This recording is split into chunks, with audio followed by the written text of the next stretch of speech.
12 years ago, I was in the street writing my name to say I exist. Then I went to taking photos of people to paste them on street to say they exist.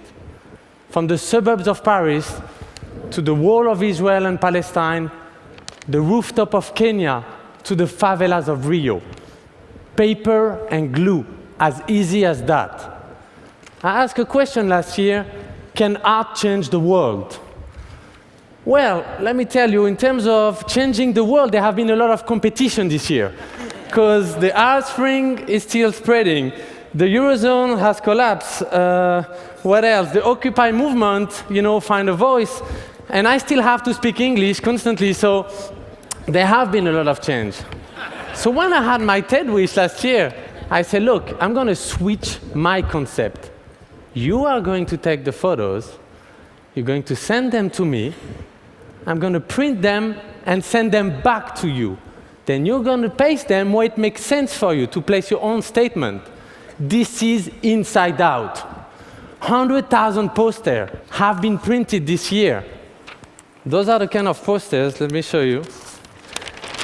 And we keep sending more every day. This is the size. Just a regular piece of paper with a little bit of ink on it. This one was from Haiti.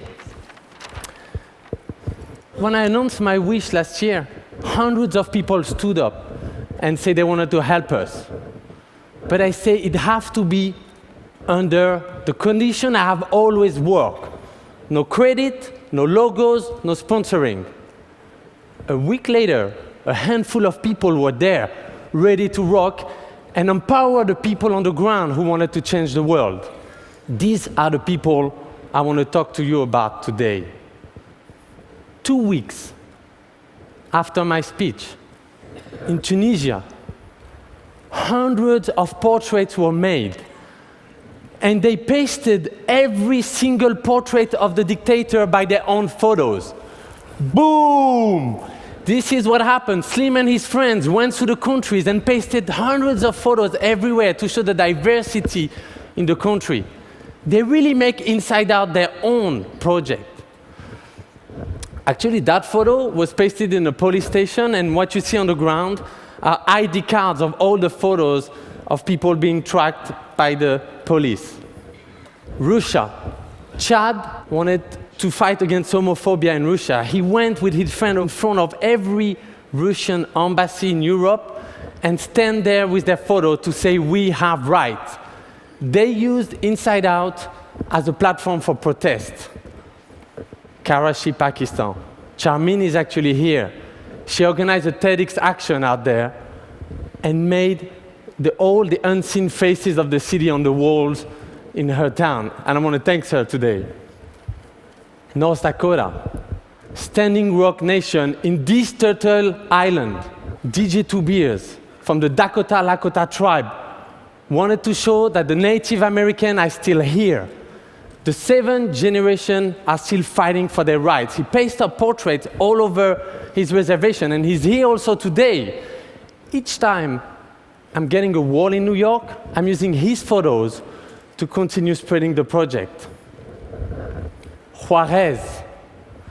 You heard the border, one of the most dangerous borders in the world. Monica have taken thousands of portraits with a group of photographers and covered the entire border. Do you know what it takes to do this? People, energy, make the glue, organize the team. It was amazing. While in Iran, at the same time, Abu Lolo, of course a nickname, have pasted one single face of a woman to show his resistance against the government. I don't have to explain you what kind of risk he took for that action. There's tons of school projects. 20% of the poster we're receiving comes from school. Education is so essential. Kids just make photos in a class, the teacher receives them, they paste them on the school, here they even got the help of the fireman.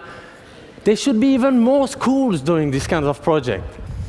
Of course, we wanted to go back to Israel and Palestine. So we went there with truck. This is photo booth truck. You go on the back of that truck, take your photo, 30 seconds later, take it from the side, you're ready to rock. Thousands of people use them.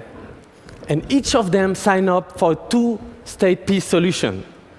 And then walk in the street. This is the march, the 450,000 march. Beginning of September, they were all holding their photo as a statement. On the other side, people were wrapping up streets, buildings. It's everywhere. Come on, don't tell me that people are not ready for peace out there. These projects took thousands of actions in 1 year, making hundreds of thousands of people participating, creating millions of views. This is the biggest global art participatory project that's going on. So, back to the questions, can art change the world? Maybe not in 1 year, that's the beginning. But maybe we should change the question, can art change people's life? From what I've seen this year, yes. And you know what? It's just the beginning. Let's turn the world inside out together. Thank you. Thank you.